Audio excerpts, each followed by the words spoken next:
All right, we're live now. Oh, good, thanks. I see the screen now. I see everybody. Welcome one and all to our gathering. I was tempted to challenge some of that NFL fake crowd noise for our gathering, but we went with Lionel Richie instead. So we'll see how that plays out. But I want to welcome you. I'm Mike Murphy. I direct the Hank Center, and I want to welcome you to our event tonight. There is no Catholic vote, and it's important. I direct the Hank Center. It's my pleasure to do so. And on behalf of the Hank family, university leadership here at Loyola, and our dedicated Hank Center staff, Megan Toomey, Kathleen McNutt, and our two undergraduate assistants, Catherine and Francis, I share with you a very warm greeting from here in Chicago. We're glad that you've tuned in for what promises to be a most edifying and substantive conversation. How can it not be with this great group we have assembled here? I also want to take a moment to thank our generous co-sponsors for this event, the Bernardine Center at Catholic Theological Union, and our good friends at America Media. I want to thank Nick Sawicki for helping out there, who assists Father Matt Malone. Thanks so much to both of these groups. And Steve, thank you as director of the Bernardine Center for your support. We at the Hank Center have a very busy fall, and it's all to the good. Sure, it's all on Zoom, and we sorely miss our in-person gatherings for too many reasons to adduce here.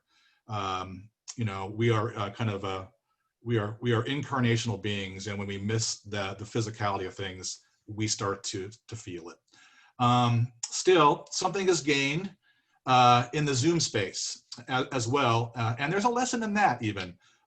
So we have two events coming up in the near term, and I want to just tune you in to them. Our first is a symposium next week featuring a keynote by Sister Carol Zinn, who's the president of the LCWR. And this event, two-day symposium, is called A Prophet is Not Known in Her Town, Conversations on Visionary Women.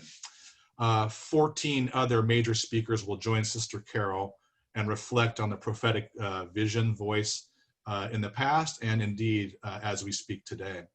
The following week, October 1st, we have a gathering on faith, secularization, and atheism in the US particularly. We welcome Jerome Baggett, Kaya Oakes, and Paul Lakeland from Fairfield. Today's event kicks off, is the first in a 3 in our series, Catholics, Thought, Citizenship, and the Common Good. So 3 on election 2020, and we focus these next 50 days on, these topics. And the state of the Catholic voice, in many ways, in the public sphere. We have quite a lineup. You can see before you our guests today, and Michael Baer will introduce them momentarily.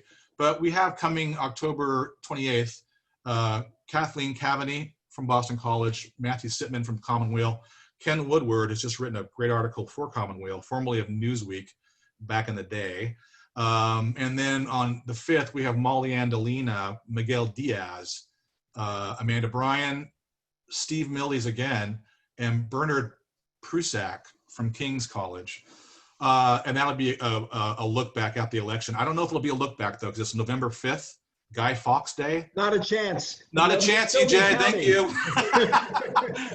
There's not going to be a post-mortem there yet, and we'll get to those topics real soon. As always at the center, we seek for scope and diversity in our programming. Viewpoint diversity, ethnic and racial diversity, urban, suburban, and rural diversity, cohorts that are intergenerational and generational diversity. Women and men, gender and sex diversity, income diversity. We seek for that. We do this precisely because we're Catholic, and we want to inhabit that term fully, really in the sense that Ignatius of Antioch used it in the early 2nd century. It's an adverb. It's seeking after the whole or accounting for the whole, more probably than it means universal, even though it has that quality. So we're imperfect in this work, but we aspire to do it. And with God's help, we'll get there, and some good elbow grease too. Speaking of Catholic, let's get to it. The title of our event, There Is No Catholic Vote, and it's important. was coined by our guest E.J. Dionne some years ago. He will say a bit about this in a moment, but let me draw a light from my own point of view on its basic Catholic grammar. Look at it. Look what he's doing there. He's holding two opposing premises up and then proceeding as if they're not. What could be more Catholic than that? That's Catholic Kung Fu, my friends, in the highest order. So it's been a pleasure as we've organized this to work with Michael Baer and Steve Millies. Steve is our Teilhard de Chardin SJ Fellow in Catholic Studies for 2020. And we congratulate you, Steve, and welcome to your first of 3 public lectures. So thanks for saying yes to our invitation and being here, Steve. One note about the process, then Mike will say more. We're just going to take, we're going to close the chat room, but all the crowd who are assembled here are invited to type in questions, and we will integrate as we can. Okay, so without further ado, let me introduce Michael Baer. Michael has served as a campus minister at the University of San Francisco, University of Michigan, and University of Iowa, as well as a youth minister in the Archdiocese of Washington, pastoral associate in the Archdiocese of Chicago, and senior director for youth and young adults in the Diocese of Raleigh. He holds degrees in theology from Georgetown University, our sister university to the east. You may recognize the name. And then the GTU, my alma mater, Graduate Theological Union in Berkeley. Michael, thanks for saying yes to our invitation. And please take it from here, my friend. Thank you so much. Thank you, Mike, for the invitation. Thank you to the panelists for agreeing to do this. E.J. Dionne is a senior fellow at the Brookings Institution, a syndicated columnist for the Washington Post, and university professor in the Foundations of Democracy and Culture at Georgetown University. Emma Greene is a staff writer at The Atlantic, where she covers politics, policy, and religion. In 2019, she won 3 first-place awards from the Religion News Association, and she was recently named the laureate of the 2020 George Hunt S.J. Prize for Excellence in Journalism, Arts, and Letters. Emma has spoken at universities across the United States, and her work has appeared in the New York Times, the Washington Post, and NPR. She lives in New York City. Stephen Millies is Loyola University's 2020 Hank Center Teilhard Fellow in Catholic Studies. He is Associate Professor of Public Theology and Director of the Bernardine Center at the Catholic Theological Union here in Chicago. And his most recent book is Good Intentions, A History of Catholic Voters, The Road from Roe to Trump, which has some pertinence to our conversation today. But I'm going to start with the title of our event, which is There Is No Catholic Vote, and It's Important, which is a riff on something that you said 20 years ago in an article, EJ. What did you mean by that? Well, first, let me say, I don't want to say another word. I think I want to be quiet because I want everybody just to think I do practice Catholic Kung Fu and leave it at that. And I don't want to spoil what Mike said. I want to say what a joy it is to be here and with this really distinguished panel. And I also want to note what you talked about, Emma Greene's accomplishments. I do want to announce here there will be a Vatican III where Emma will be declared infallible. If you look at her journalistic work, you'll see what I mean. Just a couple quick thank yous. I want to thank Megan, Catherine, Kathleen, Francis, Nick, Steve, who was an organizer, and Mike and Mike. I was telling both of them they should do a talk show on WGN. You know, Mike and Mike at 9 would be an awesome thing.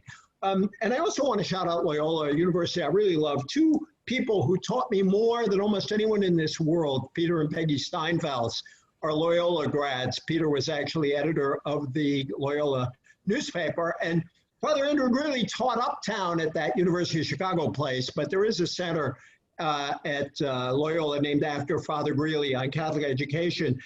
And he was very formative to me in the way I started looking at the sociology of Catholicism. He also wrote a book almost 50 years ago, which you could use his title right now. It was about ethnicity, but the book was called Why Can't They Be Like Us?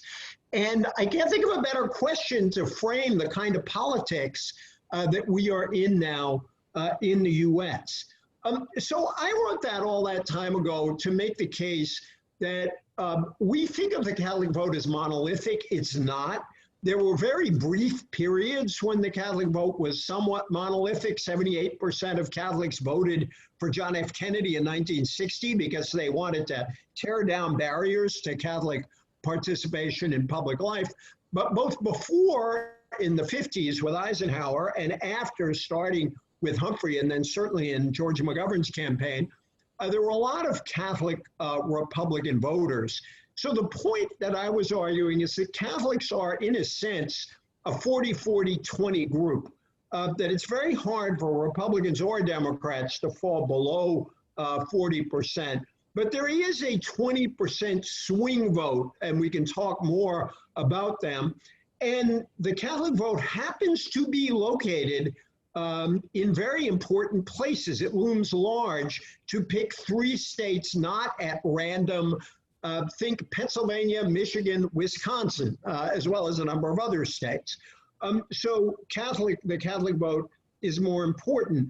I think there are just, we want to move forward. I'm happy to talk more data, but I just want to sort of talk about how that might be amended now, how I would amend that now. Now it may be a 45-45-10 group. I was talking to Greg Smith at Pew, who very kindly assembled some numbers for me. The range of the Catholic vote went from a high for Democrats of 54% for Obama in 2008. Then it came closer to 50-50, and Trump got 52% of the Catholic vote in 2016. That's a much smaller range than I think we were dealing with in the past.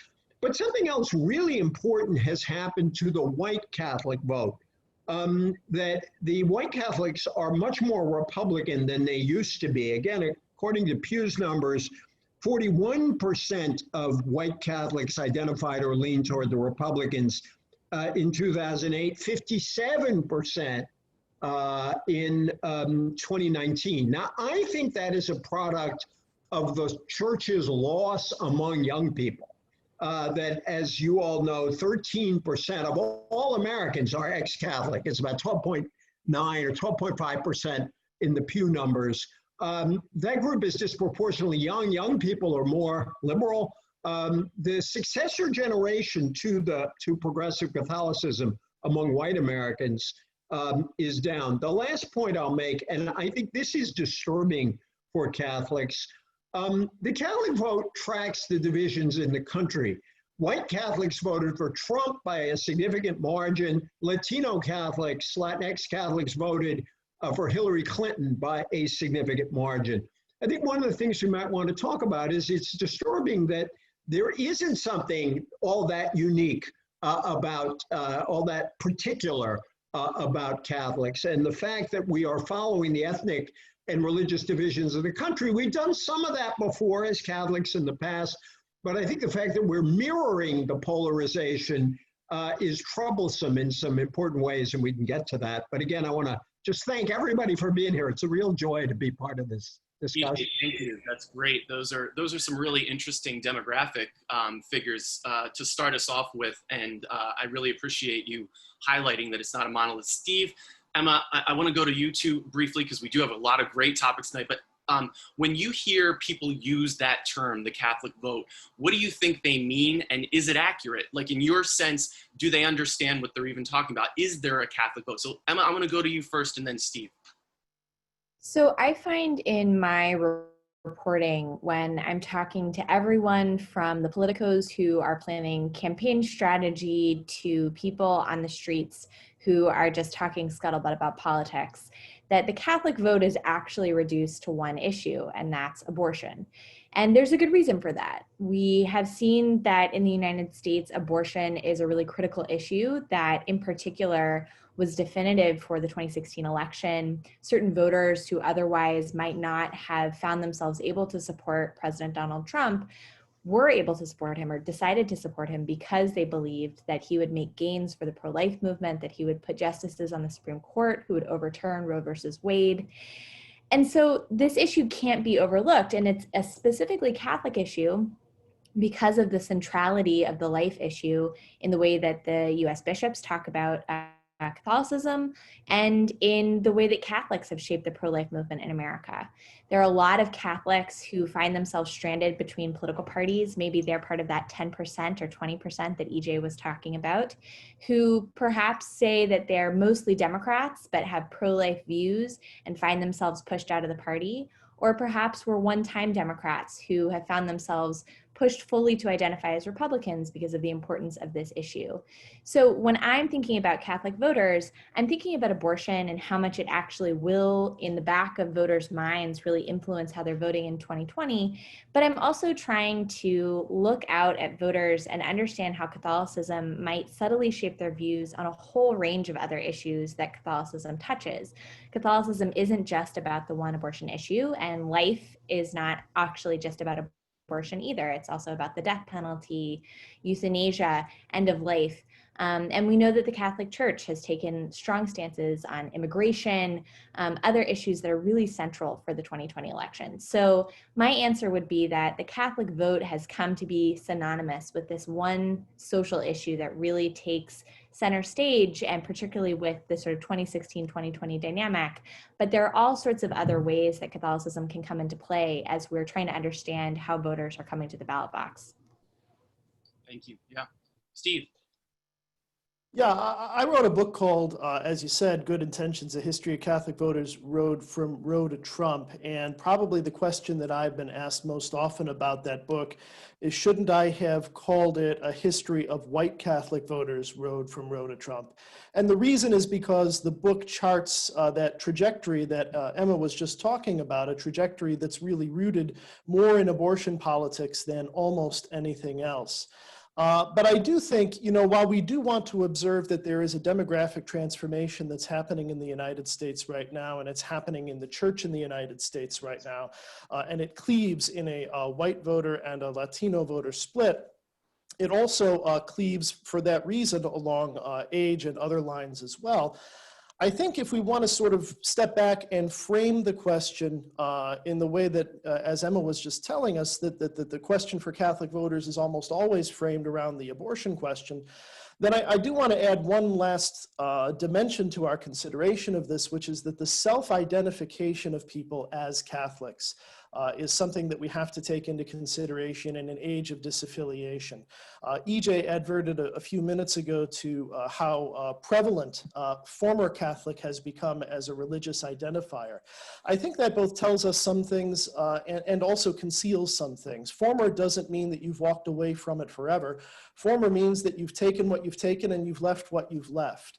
So the Catholic vote among white Catholics who are perhaps a little bit more likely to be disaffiliated is going to have some of these dimensions that's going to focus on abortion and going to focus more on culture war issues.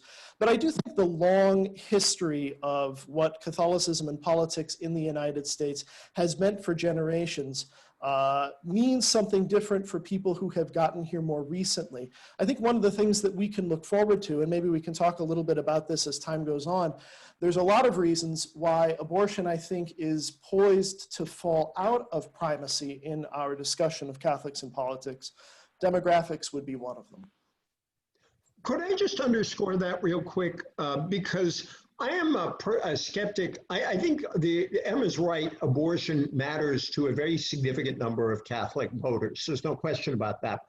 I think that I think it matters way more to a significant number of Catholic bishops than it does to Catholic voters. And that I think many Catholic voters vote conservative and Republican for reasons other than abortion. Some of it is social class. You see some differences by region, and some of it we have to be candid about is race.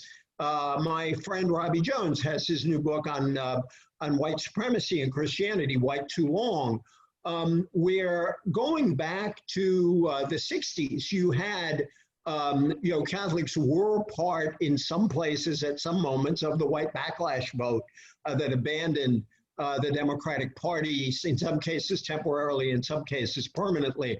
And so I think we make a mistake if we ignore abortion, obviously, but I also think we can make a mistake if we overplay, use abortion as the one and only reason why there are a whole lot of conservative Catholics out there.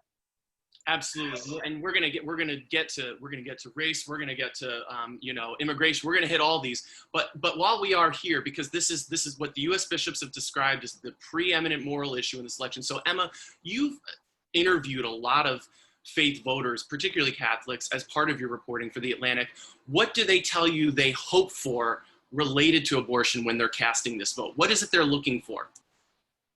So it really runs the gamut. I've actually recently been working on a piece focused on Scranton, Pennsylvania for a few obvious reasons. One is that Vice President Joe Biden, as he never tires of telling us, is from Scranton, or at least spent his early childhood there.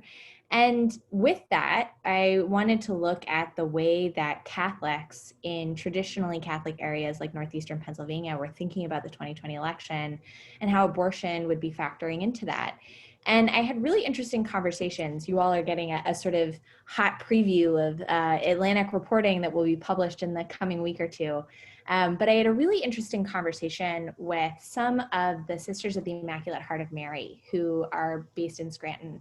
And we talked about this issue about abortion and why it was significant to voters, what it meant to them to be largely supporting a man, Vice President Joe Biden, who has basically come out in favor of abortion rights, pretty much in line with the Democratic Party. And the argument that they made over and over again was that being pro-life has to be framed more expansively than just being about abortion. They were very frustrated by some of the messages that have been distributed by bishops and by priests sometimes from the pulpit.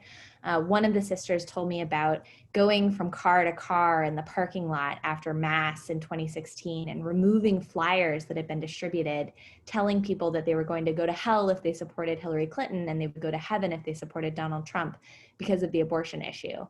I bring them up because they are not necessarily sort of placeholder voters for everybody. As we know, it's a pretty extraordinary thing to be an IHM nun or a nun generally. But the reason why my conversation with them really captivated me is that they seem to tap into a kind of dedicated Catholic voter who really cares about abortion. They do a lot of ministries that are related to abortion and the preservation of life, but who are tired of the way that that gets flattened and the way that Catholic faith gets flattened in the 2020 election. So I guess my answer would be more of a question, which is Joe Biden has a challenge in front of him, which is to persuade voters that Catholicism and an identity, a faith identity that's really core to who he is, can go beyond just this one question of up or down on abortion. And I think that conversation that I had with the IHM nuns suggests that there is space among people who really care about Catholicism and care about politics to find some nuance or find some differentiation on how they're thinking about that issue coming up. Thanks, Emma. That's great. And I want to make sure everyone who's viewing this knows, we promise we are not going to spend this entire time talking about abortion, but we do have one more thing that we want to unpack because, again, it has been, as Steve Millies has chronicled in your book, that this has kind of defined Catholic political participation for the last 40 years. But the rhetoric is one thing. How has it actually played out in terms of federal and state legislation? Well, I think I'd say something else very quickly first, just kind of piggybacking off of Emma and EJ. I really like, I guess I'll cancel my subscription to The Atlantic now. I've heard the interesting stuff. But I like this idea that the sisters know the complexity of what's at stake here. And of course, many of us who function as sort of professional Catholics, we know the complexity of this too. But coming back to EJ and the idea that, you know, we want to introduce maybe some of this complexity down in the pews and down at the level where regular voters live, I think the peculiar genius of the abortion issue and how it's functioned in US politics and what the US bishops have done is they have taken a bewildering range of political issues and a bewildering range of moral issues, and they've just made it a simple binary. For most Catholics who want to ask themselves, how can I be a good Catholic and figure out how to vote, that's easy. And I know and I go do it. And I think we've catered to that for far too long. We've made the whole thing too simple. Abortion is an intrinsic evil. Don't you dare commit a grave sin by voting for someone who would uphold the law they take an oath to uphold when they take office. And that's where that notion of naming abortion as a preeminent priority, I think, continues to be controversial. In terms of how it's playing out, I would begin with the most recent Supreme Court decision on the subject, the one that was decided just this past summer, because I think thinking about that gives us some ways to think about how we could decenter abortion a little bit. In the June medical decision this past summer, the court struck down restrictions that were made by the state of Louisiana requiring providers of abortions to have admitting privileges at local hospitals. It was the second time that a provision like this had been litigated. Chief Justice Roberts, a Catholic and a Bush II appointee, surprised everybody by joining Ginsburg, Breyer, Sotomayor, and Kagan in the decision. But his concurrence is what we're here for, because what his concurring opinion did was it set a future standard for state restrictions on abortion. It set the standard at two questions. First, does the state have a legitimate purpose in adopting the regulation? And if so, does the regulation create a substantial obstacle to a woman's right to abortion? So what this has done is it's set the table for future restrictions that can be enacted at the state level in a way that the previous decision, Whole Women's Health in 2016, hadn't. Here's what's important. Roe remains a binding precedent, and it's not going away. There's a right to an abortion in the Constitution of the United States. States can make regulations that restrict access to abortion. So in practical terms, from this point on, that means abortion is going to be fought out in the states. Congress can't do all that much to affect abortion except on a question like the Hyde Amendment. In total, and this is the part that I really think we should focus on, Trump and McConnell have replaced a quarter of the federal judiciary. There had been this backlog of federal judges created during the Obama era waiting for a Republican president, and now it's done. If you believe abortion is the preeminent priority, the work is done at the federal level today.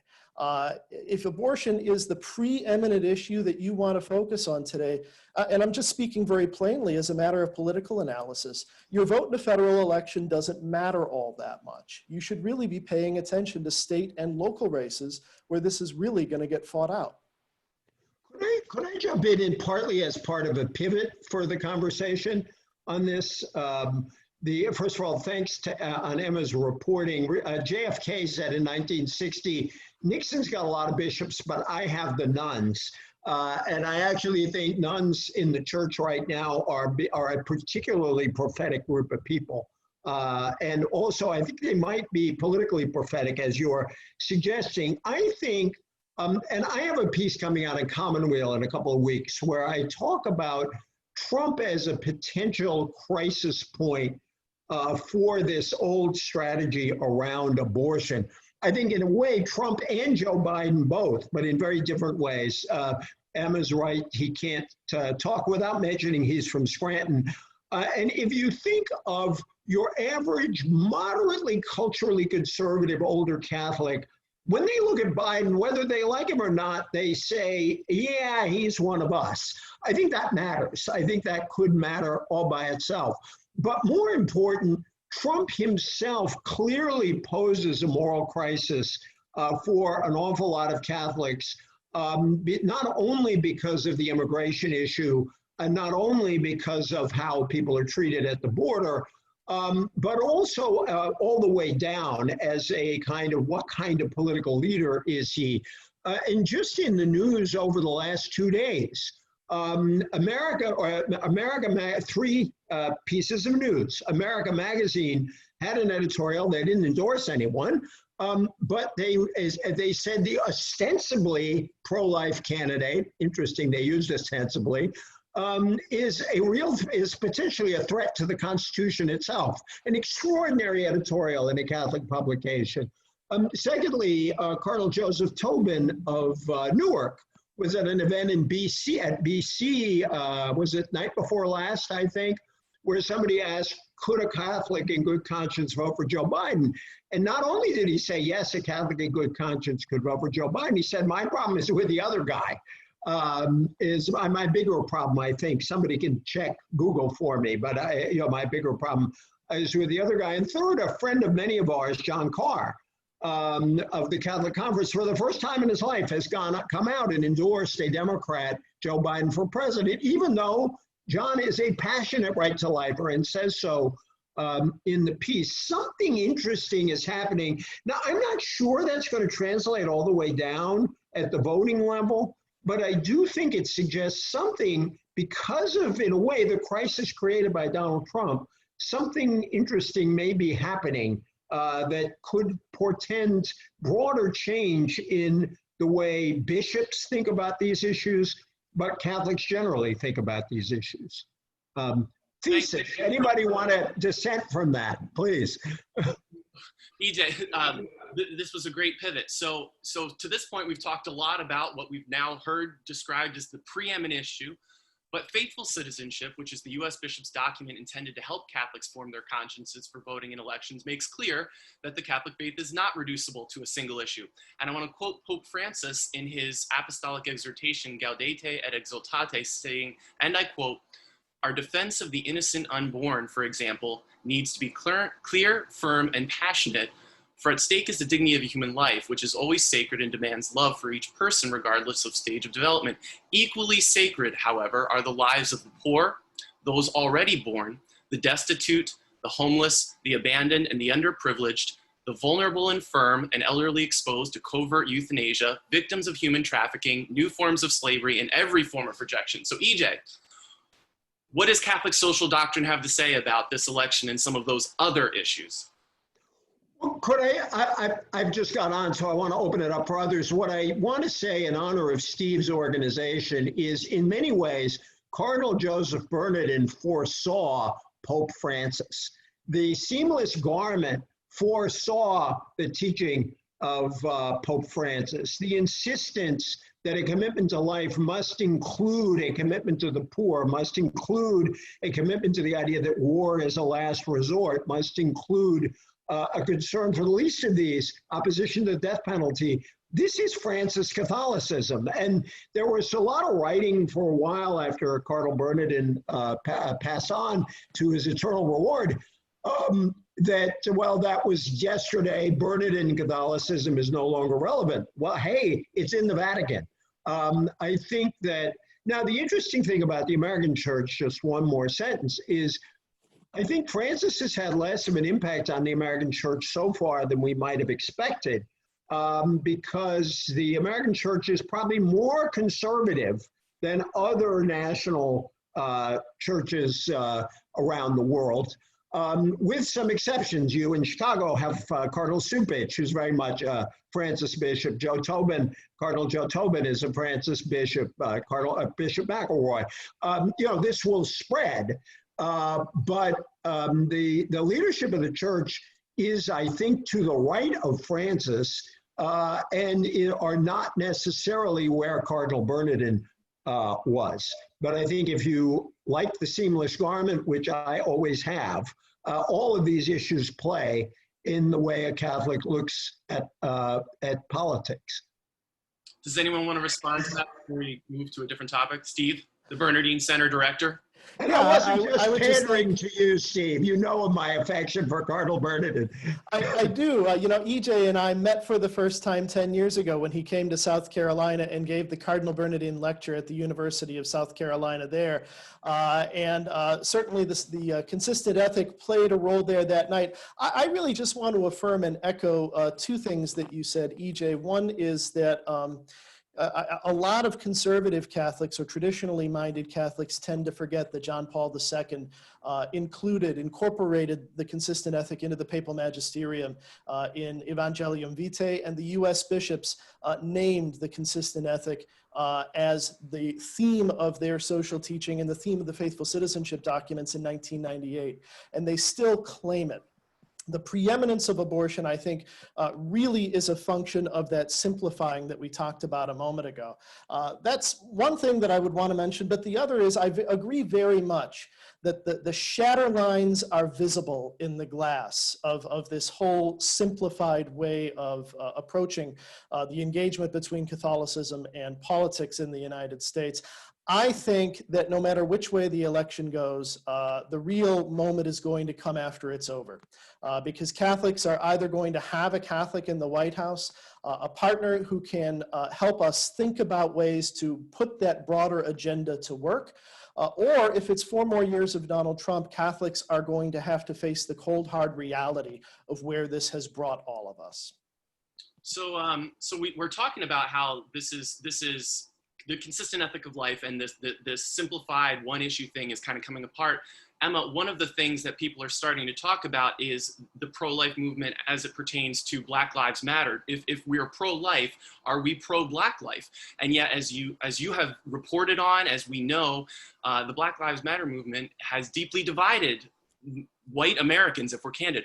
What do you get a sense of where Catholics fall on the Black Lives Matter movement and how that might play a part in this election? Well, I would offer a couple of thoughts there. The first is to go back to something that EJ said towards the beginning of our conversation. It just cannot be underestimated the extent to which white Catholics are white Americans. They behave like white Americans, they think like white Americans, and of a piece with that, their public opinion on issues like Black Lives Matter, the protests that we saw this summer, have moved along with white Americans. So what we've seen is that white America is waking up to the kind of racist police violence that Black protesters have been talking about for years. And there's more of an openness to a conversation among white Americans generally about the kinds of reforms that could be put in place.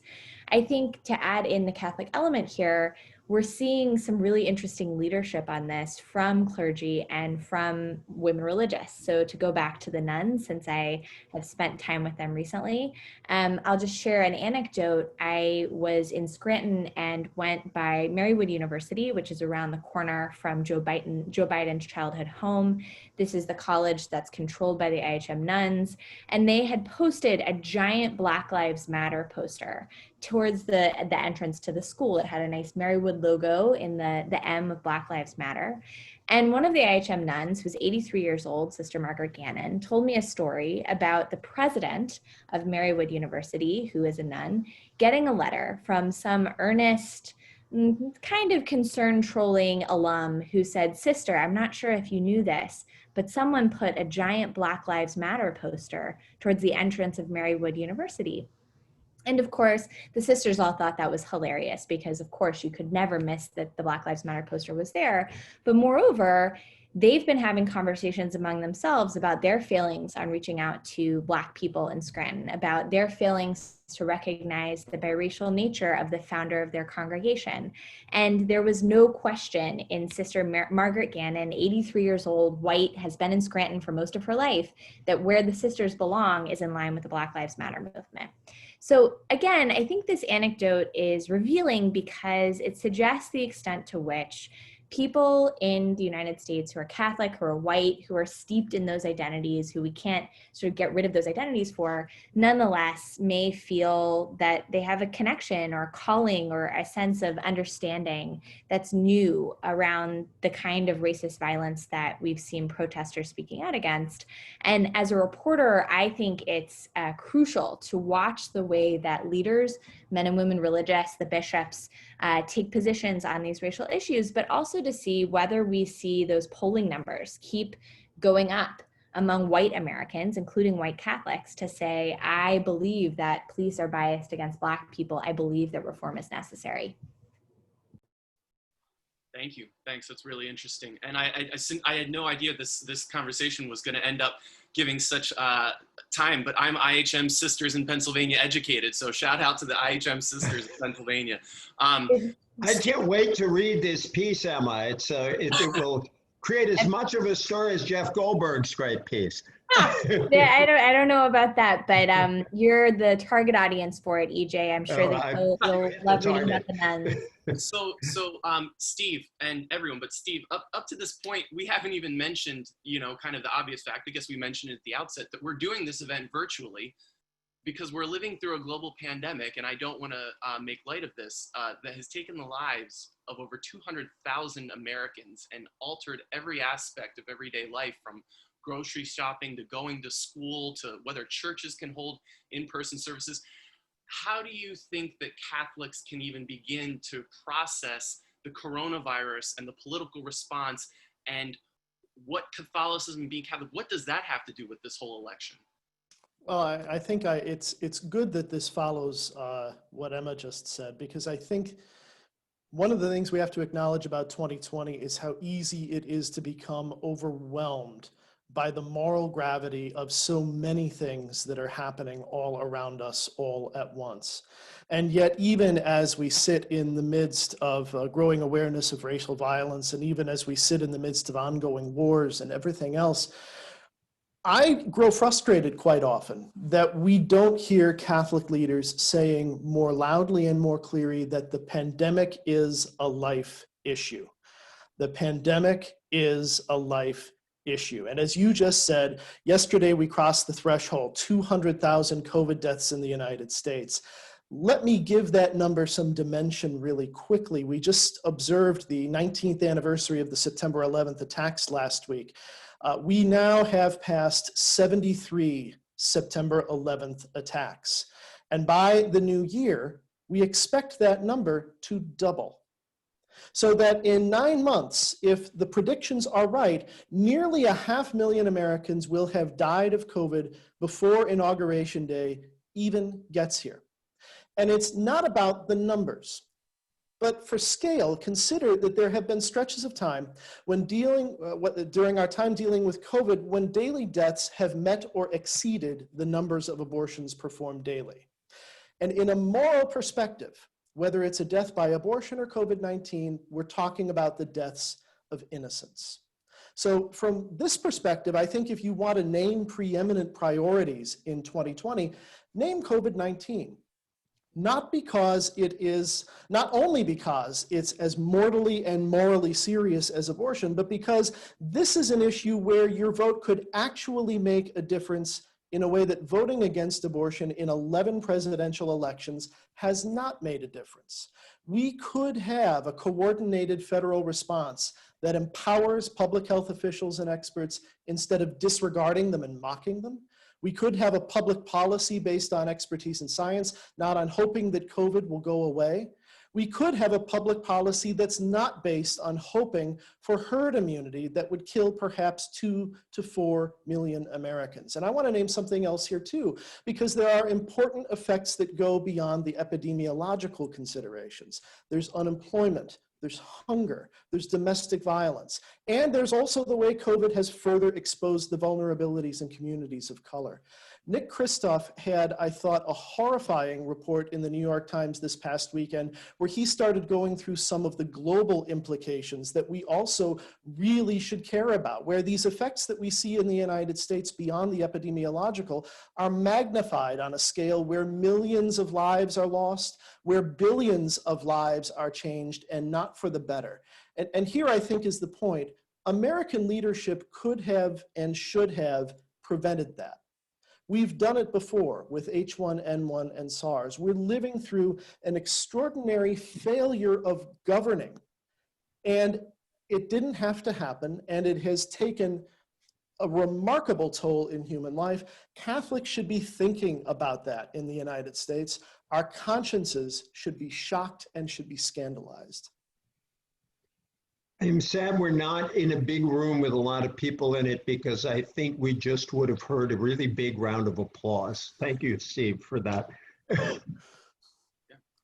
Well, Stephen, that was powerful. And one of the statistics that personally for me, I mean, we can make comparisons. More Americans have died since March than in the Vietnam War, Afghanistan, Iraq, and Korean Wars combined, and then some. But the one that really got me was that at the height of battle, the United States lost, on average, 297 American lives per year in World War II. 297 per day killed in combat in World War II, the deadliest war in human history. And since March, the United States has lost more than 1,000 American lives every single day. We're losing 3 times as many American lives every day as we lost during World War II. That to me is one of those jaw-dropping realities that I don't think we have fully appreciated. And just really quickly, for perspective on where we are, you sort of had to dig to find the report that we passed 200,000 yesterday. It's not screaming from headlines anywhere in the US. Although depending on the cable news channel you watch, it's in the corner and a bunch of them, on some of them, but not all of them. So we've talked a lot about kind of issues, but one of the things is the candidates' faith themselves. So EJ, Joe Biden has been extremely public about his faith. In a recent speech, he even quoted Pope John Paul II's signature phrase from scripture, "Be not afraid." Donald Trump, for his part, held a photo op at the John Paul II Shrine in Washington, D.C. earlier this year that drew a sharp rebuke from the Archbishop of Washington, Wilton Gregory. EJ, can you talk about how you think voters might respond to each respective candidate's personal faith? Well, in all of the remarkable statements that President Trump has made in the last year, one that I think we're going to ponder for a long time was his statement that Joe Biden would hurt God, if you all remember that. Now, in the first instance, that is saying that Joe Biden is an awfully powerful person, because I don't know of any politician who's ever been said to have the power to hurt God. But I think that what you have is just this really interesting contrast. It's very much out of a future Emma Greene story, I think, because on the one hand, you have someone for whom his particular religious faith, Biden's Catholicism, is formative in a cultural way and in a moral way all the way down. And that doesn't mean that he obviously agrees with every position the church takes, because obviously not only is he pro-choice on abortion, but just this year he has withdrawn his support for the Hyde Amendment as part of his campaign. And yet it is undeniable that in the way he talks, in the way he thinks, in the way he was raised, in the sort of culture that he reflects from what he grew up with, his constant quoting of his father and his mother. Somebody is going to do, if he gets elected president, just a little collection of quotations from Joe Biden's dad and mom. These are all deeply Catholic, connected with that. On the other side, you have Donald Trump, who may at some point been part of a kind of Norman Vincent Peale-ish faith, literally, maybe Peale. And maybe that was an authentic piece of him. And certainly I think that the most organic kind of link between Trump and religion is really with the prosperity gospelers out there. And yet, if you look historically at Trump's life, religion really did not have very much to do with it. And yet he is betting on religion as power, which is to say, he is arguing whatever his religious views, I am going to empower you, Christians, you, a certain part of the Christian community. I'm going to put the judges you want on the courts. I'm going to make the federal regulations you want. I'm going to do what you want on contraception. I'm going to reduce federal regulation of churches. And I will push back publicly and vocally on those evil secularists. And I think in a way, Attorney General Barr is sort of the intellectual for Trump's impulses, that what you hear in the Barr Notre Dame speech is what Trump represents politically. That's a really interesting contrast. Organically Catholic and in a deep way, and someone who is not particularly religious, but yet is casting himself as the paladin, the man who will restore the power of white Christianity. That's what we're looking at here. I would just jump in to add on top of what EJ was saying. Something I've been struck by in reporting on the Trump administration over the past 3.5 years is how Catholic Trump's inner circle is. Yes. It's kind of astonishing if you go through the HR roster of the people who have been most influential inside and outside of the Trump White House, how many of them have that deep Catholic faith, but also were steeped in a Catholic activist world. So I'm thinking of Kellyanne Conway, Pat Cipollone, who is the head of the White House counsel's office and has been critical in Trump's appointment of judges. Outside of the Trump White House, Leonard Leo, the former executive vice president of the Federalist Society, who's largely credited as the architect of Trump's legal strategy around judges. These are all people who come up in a deeply conservative Catholic world and have used the Trump administration, used Trump's ascendancy to power to push certain policies and agenda items that really matter to a certain segment of Catholic activists, but also Catholic voters in the United States. Judges are the clearest of these goals, the appointment of judges who will, again, not to bring it back to abortion, push back on the advancement of abortion rights and potentially overturn Roe versus Wade, but also to push a religious liberty agenda, to talk increasingly about religion in the public square and conscience rights in the public square.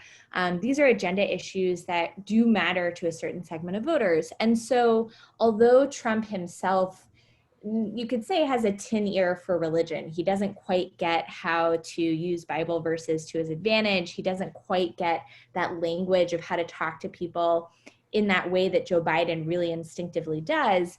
There are a lot of people around Trump who have been able to elevate these issues. So I think it would be perhaps short-sighted to downplay the extent to which those signals are coming really clearly out of the White House. Oh, I 100% agree with that. I think it's really good that you underscored the Catholic piece of this. And I think you're underscoring the Catholic piece of this. I'd be curious what Steve or Michael think. Also suggests there is a split among Catholic elites or Catholic intellectuals, however you want to put it, with all the folks you mentioned in the Trump White House representing a very strong strain on the right end. You have a few conservative never-Trumpers out there. We shouldn't overlook them among Catholics. And then a whole series of Catholics who recently signed that letter, 150 leading Catholic theologians and former officials of the people who worked at the Bishops' Conference. This really is a real split among Catholic activists, Catholic elites, Catholic intellectuals, and you just really underscored that on the Trump side. Yeah, and if I could just say really quickly, I completely agree with that too, and I just want to expose this one other dimension of it, because there's a whole dimension that we haven't talked about here, and it's not really part of this conversation, but something has happened in the church in the United States and more globally over the last 50 or 60 years since the reception of the Second Vatican Council. The controversies in some ways have really nothing to do with politics, even though ultimately they come out of the church and into politics. But there's a larger, for want of a better way to put it, resistance movement that has grown up in universities, in think tanks, something like the Napa Institute, all of these places, that was ready for Francis, that was ready to resist Francis, but has also built the intellectual architecture on the American right that I think, I love the way Emma put it, that has taken advantage of Trump, that has jumped on board that rocket to ride it as far as they can, principally toward judicial appointments. Great points, all three of you. Thank you. So Emma, I want to seize on something that you just said, which is the judicial aspect, but we haven't talked about yet that the Supreme Court issued a number of major rulings this year, including ones that touch upon this question of religious liberty, rights of LGBTQ+ persons, and Catholic institutions. The U.S. bishops have been vocal about what they perceive to be a threat to the religious freedom of parishes, schools, and other employers. So we know where their hierarchy comes down on all of this religious liberty question and LGBTQ discrimination and rights. But what's your sense of where rank and file Catholics are? Do they agree with the bishops, disagree? Are they split? What do you get a sense of? So this is another place where we can go back to the founding principle of our conversation, which is that there is no Catholic vote, but it really matters, and that Catholics themselves are really reflective of the American populace when it comes to partisan politics and partisan issues. We've seen that Catholics over time have generally come to accept LGBT rights, same-sex marriage at similar rates to the rest of American society. And you know, the way to think about this is that Catholics, and particularly white Catholics, are white people. They've sort of followed that same arc of public opinion. So I do think that we have, again, a phenomenon where there's a split between the issues that the bishops are willing to go to the mat for and the issues that the general Catholic voter cares about or is going to vote on. But I don't think that is grounds to dismiss this as an issue that will be a really animating fight in public life to come. The decision that you were referencing, which is about the rights of employers to discriminate in hiring and firing on the basis of sexual orientation or gender identity, was a real barn burner in terms of Supreme Court jurisprudence. And for those of us who report on it, it was a real stunner because it was a 6-3 decision led the way by a Trump appointee, Justice Gorsuch, who came down in favor of protections for LGBT people.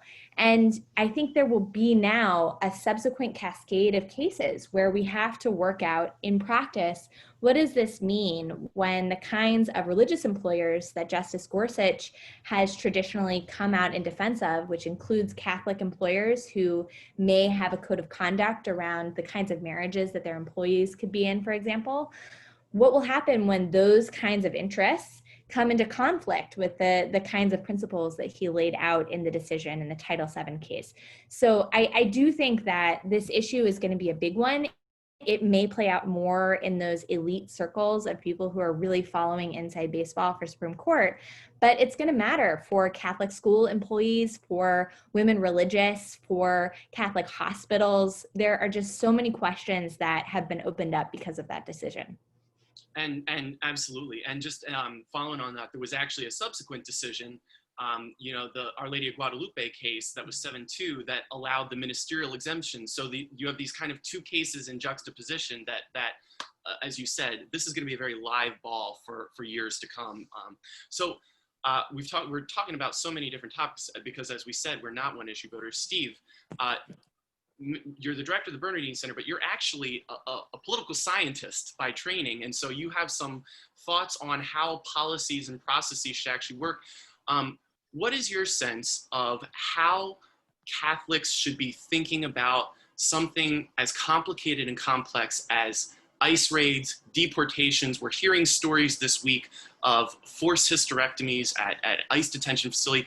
How should Catholics be thinking about forming their conscience around a complex issue like immigration?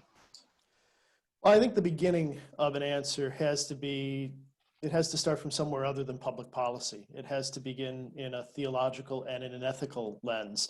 And the Catholic approach to immigration in that sense isn't complicated. Welcome the stranger. There are very few scriptural themes that recur more often than that. And the church has been constant in its message about migration issues. This is not something Pope Francis just invented. On the public policy side, this is where it gets interesting, right? Because there are practical considerations where the rubber meets the road. And this is where it always becomes complicated for our consciences. I can say this, I believe what Catholics should believe, which is that the law should be enforced whenever it's just. And it's reasonable to have some controls on immigration. There are economic reasons, there are security reasons, and there are social considerations too, because while new cultures bring new energy and new dynamism, they also bring new challenges with them. And for all of these reasons, we make public policy decisions about how people should enter the United States and how they should become citizens. But we also know some other stuff. We know that we have needed comprehensive immigration reform for much longer than the decade since comprehensive immigration reform began to stall. We know that the Obama administration acknowledged with DACA and with other deferred action measures that immigration is not a problem that can be solved with enforcement. It's too big. And as you suggested a moment ago, Michael, to avoid reckoning with that problem, we know the Trump administration has done despicable, horrible things to try to frighten people out of coming to the United States. I think to answer the question directly, a Catholic needs to look at who an immigrant is when we think about these things. And our theology of the human person doesn't take note of nationality or skin color. As Christians, we owe a duty to each person, and we should be discharging that duty by seeking immigration reform that is fair, that is humane, and that embraces as much of the human family as the richest country in the world can afford to embrace. But let me make one last note. Again, I'm going to bring up the A word. We get very worked up about abortions. I think this is an interesting thing to think about. The Journal of Women's Health reported that 16% of abortions in the United States are sought by immigrant women. Some of those certainly are undocumented. And they are included in the numbers that we cite in arguments about abortion. When we cite abortion statistics, we're talking about those people too. And we don't ask about their race or their nationality when we count them as unborn babies whose lives were ended by abortion. Maybe Catholics should show some of that same indifference to nationality and to skin color at the border that they show toward abortions. Thanks, Steve. So EJ, at the start of this, you referenced one of the reasons that the Catholic vote, which both doesn't exist and is very important, is so significant is because a disproportionate number of those Catholic voters are what frequently get referred to in the media as swing voters, which is what we're saying white Catholic voters in Pennsylvania, Michigan, Ohio, Wisconsin. How do you see each of the two campaigns working to win those swing voters?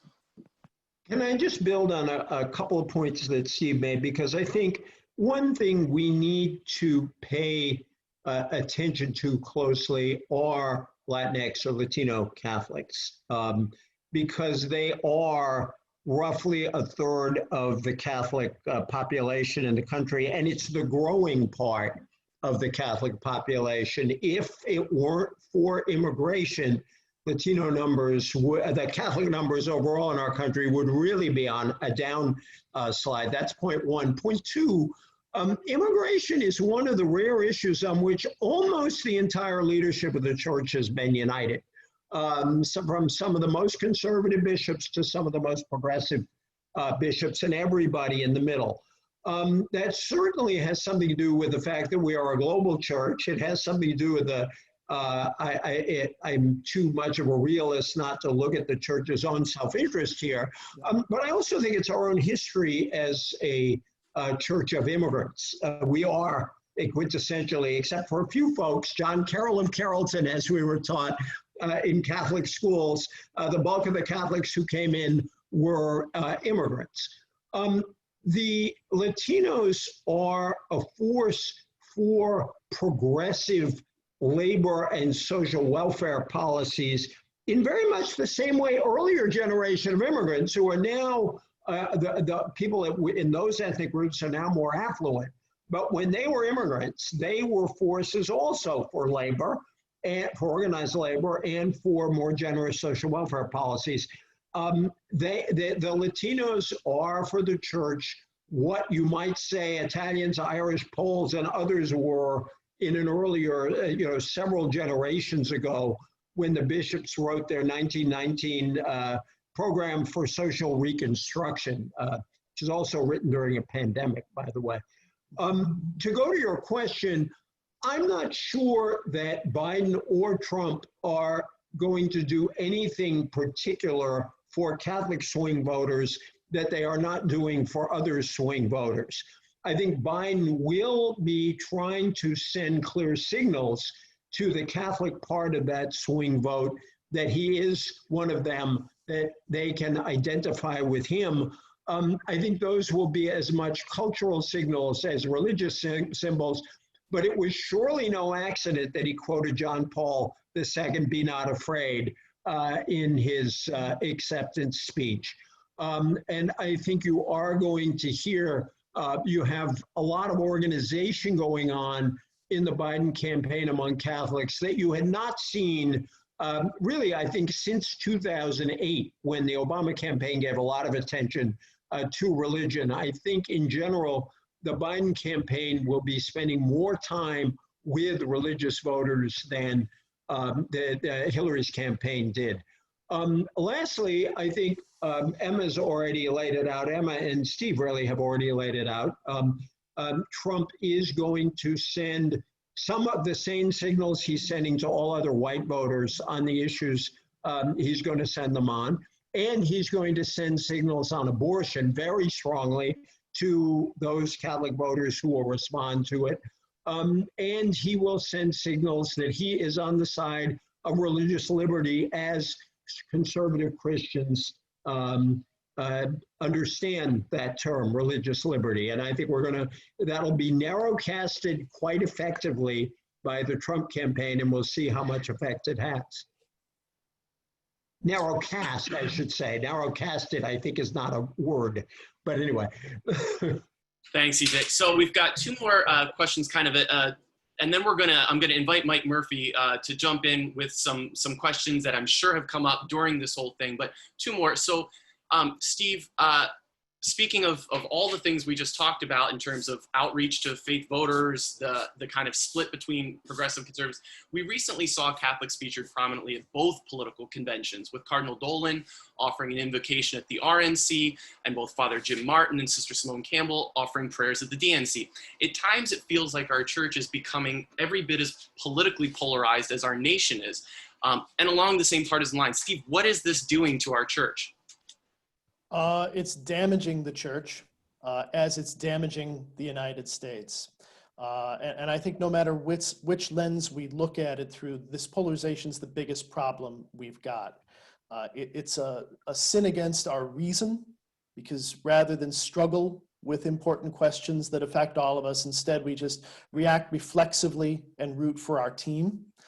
It's a sin against charity, because we confuse people who disagree with us with mortal enemies that have to be defeated. It's a sin, if you're a Catholic, it's a sin against the Creator, who created the people on the other side and who created a world that we're supposed to be sharing with them. But I think the biggest thing is that it's a grave danger to the possibility that we can share a community with one another, that we can possess together a shared sense of community inside the church or as a political community, that the community is something that we care for and that we hand on to our children. Look where we are. The world is burning. Our world is sick. Our world is hungry. Our world is frightened. And in each case, I can point to public policy alternatives we've overlooked because we preferred to win a fight against somebody. And so I think this is the biggest question that's on the ballot this year. It's not Trump or Biden, but do we still want to be in this political relationship with each other? Because remember, just yesterday, the president was glad to pretend that the blue states could be taken out of the COVID statistics, as though he was only the president of his supporters. So I think the question we face is, do we want this division to go on? In the spirit of everybody praying at the conventions, let me say one last thing, because I've seen some folks get enthusiastic about the idea of a religious left opposing a religious right, and I'm not a fan. I think it's one more division. It's more spirit of division. It's more one side against the other. If you are religious, then I think you have to agree with some, EJ, I think, mentioned John Carr's article. If you're religious, you have to agree with John Carr. You can't really be left or right. You have to be homeless. And I really would encourage everybody to go read what John wrote. John picked a side, he made an endorsement, but the most important thing that he did was he walked you through how he did it. And he shows us something, that making these decisions is supposed to be a struggle, not a reflex. Thank you. And our final kind of question from our formal program before, again, I turn it to Mike Murphy. And thank you to everyone who's been tuning in and has been paying attention and trying to keep track of all of these topics. So Emma, we've talked a lot this year, 2020, about the Black Lives Matter movement, but we're also living in the era of Me Too. And you wrote recently that the RNC is terrified of losing women voters. What do you see as being the gender and personal experiences with sexual violence as being a factor for Catholic voters, particularly Catholic women and women? So I don't think we can underestimate the significance of women voters in 2020. We saw in 2018 that women were the deciders, and all evidence suggests that women are going to be the deciders again in 2020. And there are a couple of ways in which this is true. The first is that there is a significant gap among women and men, among voter groups of basically every kind in terms of their approval of President Donald Trump, and this is true among Catholics as well. And it's also true in the sense that at the activism level, we see that women are animated and motivated in ways that are basically unprecedented. We saw a wave of this kind of activism in 2018, and people are expecting this to be true again in 2020. Part of this is because of the way that issues that matter to women have been centered in our national discourse. I think the Me Too dialogue is a big part of that. I think abortion and the pro-life issue is part of that as well. And I also just think that this is a time when women's political power is sort of being spotlit. The most vocal opponents of President Trump and those that he loves to make his most vocal opponents are young women who are newly elected to congressional districts. And that dynamic has kind of repeated itself across the electorate.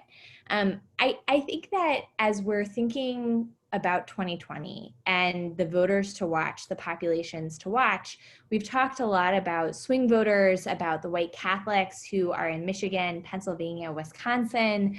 I think there's another group to keep an eye on, which is women who have lived in, for example, suburban areas, maybe have been politically inactive or generally leaned Republican for most of their lives, some of whom are Catholic, who may be going through an awakening. And just to share an example of this, these weren't necessarily distinctively Catholic, but I wrote a story earlier this year about the Senate races in Georgia, which remarkably, Georgia is a swing state, a toss-up state in this election year, which just shows how radically things have changed.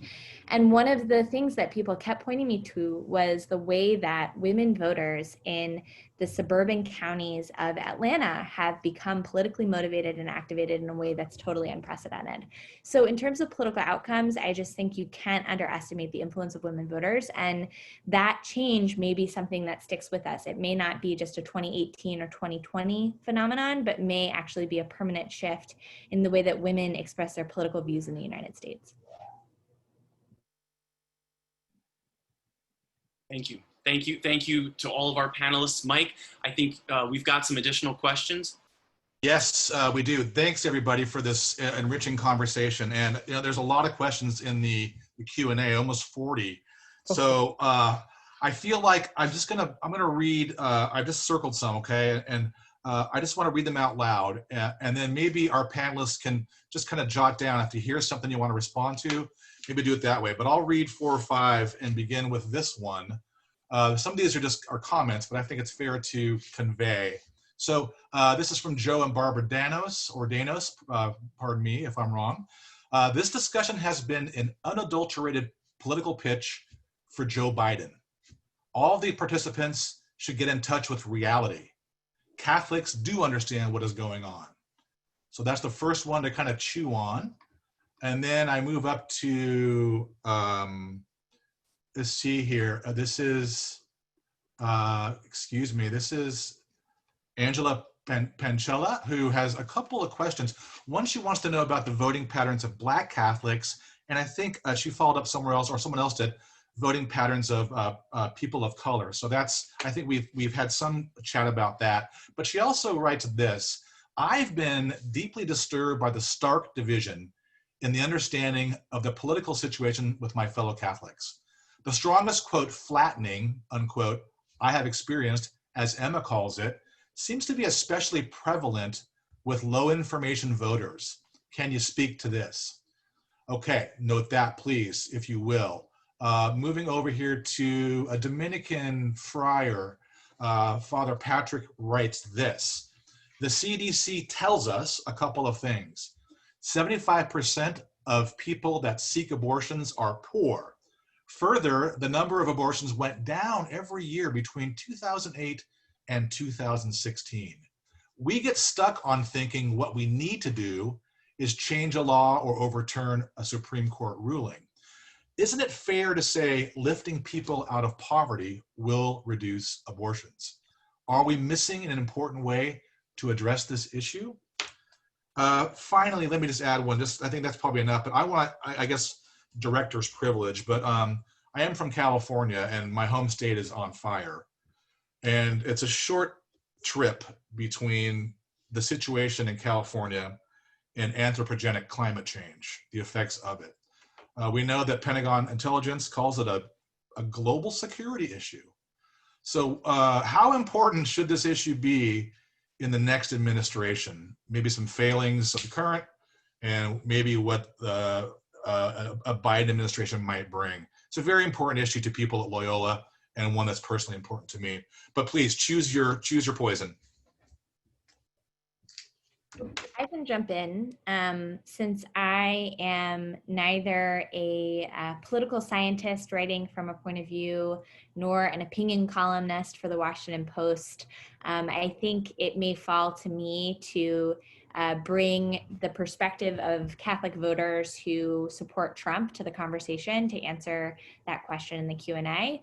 So let me give you my reporter's best, sort of drawing from my notebook of what I hear from Catholics who have found that they support Donald Trump. I think there were a segment of voters, Catholic voters in the 2016 election who supported Donald Trump either excitedly or reluctantly. And we saw that a majority of white Catholic voters, who we've spent the balance of our time talking about here tonight, supported President Trump. I think there has been some change among some segment of Catholic voters to become more enthusiastic about Trump. And I think this does have a lot to do with abortion. When I talk to people who are really active in the pro-life movement, something I hear again and again is that they believe that President Trump has actually pulled through on the promises that he made in 2016, which they weren't sure that he would pull through on. This is from his judicial appointments to the way that he talks about abortion, the way that he centers this in his policies. And so I do hear the argument from people who are very involved in that movement that not only are they going to support President Trump this time around, but they're going to do so enthusiastically. I think the other sort of argument for why Catholics may support President Trump is a sense of fear that I do think is really powerful among some Catholics around the space for faith in the public square. This is an argument that, again, has been made by people who are at that elite policy level, some of the Leonard Leos of the world, the Kellyanne Conways of the world, who make the argument that increasingly Democrats are hostile to conscience. They're hostile to Catholic viewpoints that are against the kind of popular public opinion. This could be on LGBT issues. This could be on abortion, contraception, end of life issues. And I think for those voters, this ambient sense of fear, which we see a lot from conservative voters, is a reason to support President Trump. They believe that their rights and ability to express themselves as people of faith will be in jeopardy if Democrats take office. And whether or not you agree with this, there have been some high-profile examples of Democrats questioning, for example, judicial appointees or Trump administration appointees on their Catholic bona fides. I remember really starkly going to a meeting of mostly conservative Catholics at Princeton last winter, and one of them had a mug, a coffee mug, that had on it, "The dogma speaks loudly in you," which was a quote from Dianne Feinstein questioning the judicial candidate for the circuit courts, Amy Coney Barrett, who is Catholic, about the way that her Catholic faith would influence her on the court. So all of that is to say, I do think that there are Catholic voters who see a real reason to vote for President Trump, whether it's for the man or the things that he stands for. Let me just jump in. I was going to defend Emma against that charge that it was an unadulterated political pitch for Biden. I am an opinion writer. My views in this election are very clear. But Emma did a way better job than I could possibly do. So thank you for that, Emma. I just want to pick up on three quick things. Voting patterns of Black Catholics, who are a complicated group, they depends on where you are in the country. Obviously, there are a lot of Afro-Caribbean Catholics, Haitian Catholics, and others from the Caribbean. There is an old Catholic tradition going back to post-slavery years. Black Catholics played a particularly important part in New York politics, actually, in the politics of Manhattan. And about 35% of Black voters in Louisiana are Catholic. In general, they're Democrats. They're quite overwhelmingly Democratic. I've never seen, because they are scattered around the country, I've never seen enough data, but such as we have, they are fairly consistently Democratic, as are a vast majority of Black Americans. Secondly, on climate, I'm not going to give a speech. I'm just going to say, I agree with you. Pope Francis agrees with you. And most important for the long term, young people agree with you. Climate is an issue that motivates young voters.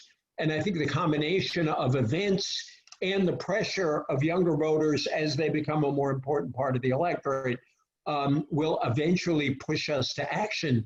But it's, and it may not take that long. If Biden wins, it'll be very interesting to see how much of this very rather energetic program he's proposed he manages to enact into law.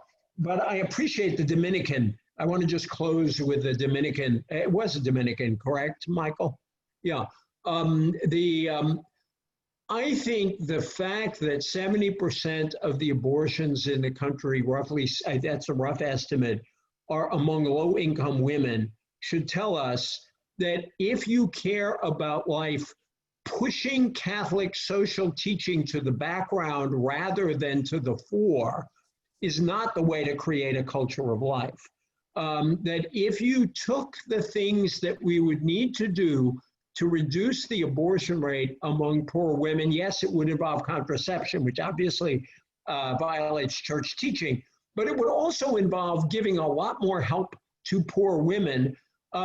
It would take effectively liberal social justice measures to reduce the number of abortions in the country.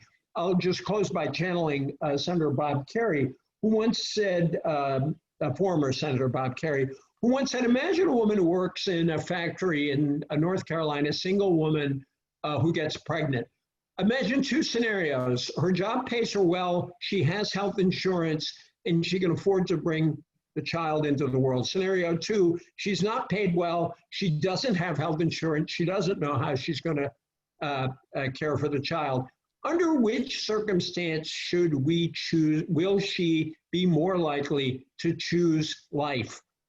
I thought that is how we got to begin to think about what a culture of life means. I think he was absolutely right to put that challenge to us. And I just jump in to sort of marshal some of this together. I taught American government to undergraduates in the University of South Carolina for 15 years, and I cultivated a reputation for students not knowing which side of things I fell on. And the reason was because I don't. I agree with John Carr. Neither left nor right, but Catholic is good enough for me. I encountered a challenge, though, in my last couple of years of teaching those undergraduates. Let's remember today's Constitution Day. Today is Constitution Day, the anniversary of the adoption of the Constitution of the United States. And I spent 15 years trying to educate undergraduates about how to take their duty of citizenship and their membership in a political community seriously. And I don't care what party you subscribe to or what point of view that you've got. But something changed when this president announced his political candidacy.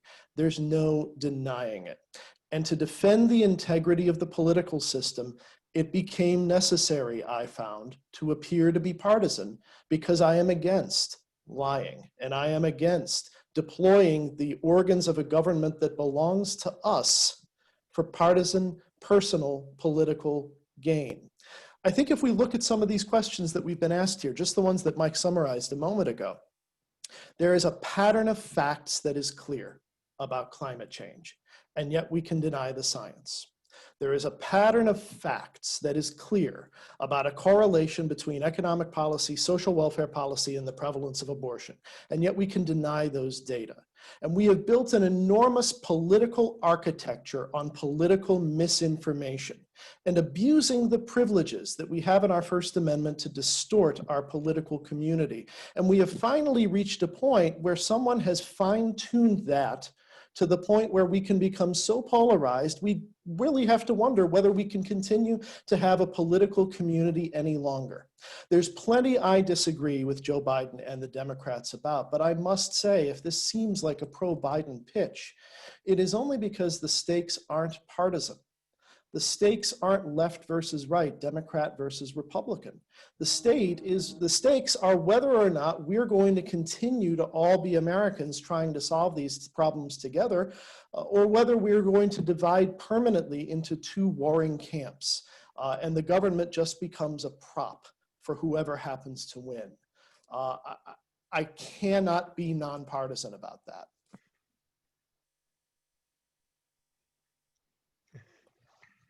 Michael, Bear, you have any final thoughts?